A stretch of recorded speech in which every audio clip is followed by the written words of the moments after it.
16వ అధ్యాయము.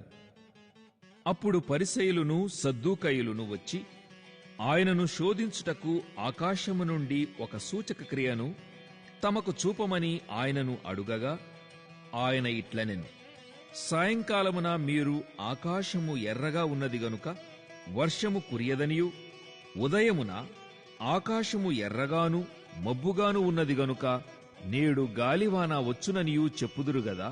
మీరు ఆకాశ వైఖరి వివేచింపనెరుగుదురుగాని ఈ కాలముల సూచనలను వివేచింపలేరు.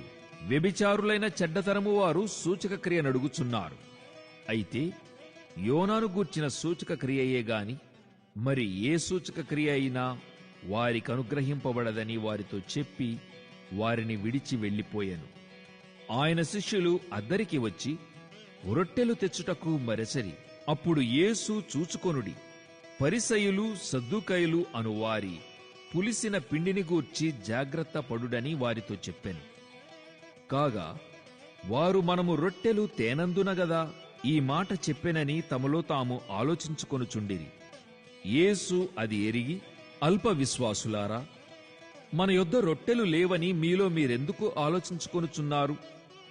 మీరింకను గ్రహింపలేదా? 5 రొట్టెలు 5,000 మందికి పంచిపెట్టినప్పుడు ఎన్ని గంపెళ్ళు ఎత్తితిరో అది అయినను, 7 రొట్టెలు 4,000 మందికి పంచిపెట్టినప్పుడు ఎన్ని గంపళ్ళు ఎత్తితిరో అది అయినను మీకు జ్ఞాపకము లేదా? నేను రొట్టెలను గూర్చి మీతో చెప్పలేదని మీరెందుకు గ్రహింపరు?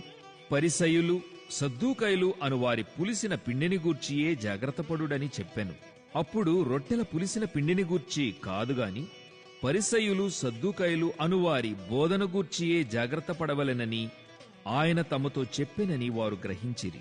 యేసు ఫిలిప్పుదైన కైసరయ ప్రాంతములకు వచ్చి మనుష్య కుమారుడెవడని జనులు చెప్పుకొనుచున్నారని తన శిష్యులను అడగగా, వారు కొందరు బాప్తిస్మమిచ్చి యోహాననియు, కొందరు ఏలియా అనియు, కొందరు ఇర్మియా అనియు, లేక ప్రవక్తలలో ఒకడనియూ చెప్పుకొనుచున్నారనిరి. అందుకాయన, మీరైతే నేను ఎవడనని చెప్పుకొనుచున్నారని వారినడిగాను. అందుకు సీమోను పేతురు, నీవు సజీవుడగు దేవుని కుమారుడవైన క్రీస్తు అని చెప్పాను. అందుకు యేసు, సీమోను బర్యోనా, నీవు ధన్యుడవు. పరలోకమందున్న నా తండ్రి ఈ సంగతి నీకు బయలుపరచనే కాని నరులు నీకు బయలుపరచలేదు. మరియు నీవు పేతురువు, ఈ బండ మీద నా సంఘమును కట్టుదును. పాతాళ లోక ద్వారములు దాని ఎదుట నిలువనేరవని నేను నీతో చెప్పుచున్నాను. పరలోక రాజ్యము యొక్క తాళపు చెవులు నీకిచ్చెదను. నీవు భూలోకమందు దేని బంధించుదువో అది పరలోకమందును బంధింపబడును, భూలోకమందు దేని విప్పుదువో అది పరలోకమందును విప్పబడునని అతనితో చెప్పాను.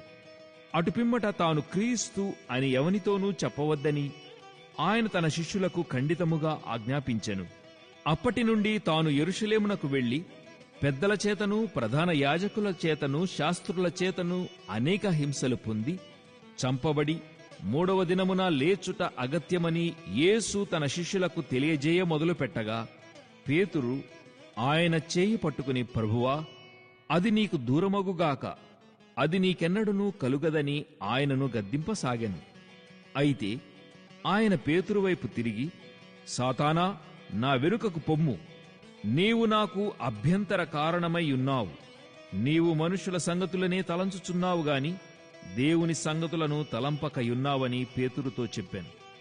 అప్పుడు యేసు తన శిష్యులను చూచి, ఎవడైనను నన్ను వెంబడింపగోరిన ఎడల తన్ను తాను ఉపేక్షించుకొని తన సిలువనెత్తికొని నన్ను వెంబడింపవలెను. తన ప్రాణమును రక్షించుకొనగోరువాడు దాని పోగొట్టుకొనును. నా నిమిత్తము తన ప్రాణమును పోగొట్టుకొనువాడు దాని దక్కించుకొనును. ఒక మనుష్యుడు లోకమంతయు సంపాదించుకొని తన ప్రాణమును పోగొట్టుకొంటే అతనికేమి ప్రయోజనము? ఒక మనుష్యుడు తన ప్రాణమునకు ప్రతిగా నేమియ్యగలడు? మనుష్య కుమారుడు తన తండ్రి మహిమగలవాడై తన దూతలతో కూడా రాబోచున్నాడు. అప్పుడాయన ఎవని క్రియల చొప్పున వానికి ఫలమిచ్చును. ఇక్కడ నిలిచియున్న వారిలో కొందరు మనుష్య కుమారుడు తన రాజ్యముతో వచ్చుట చూచు వరకు మరణము రుచి చూడరని నిశ్చయముగా మీతో చెప్పుచున్నానెను.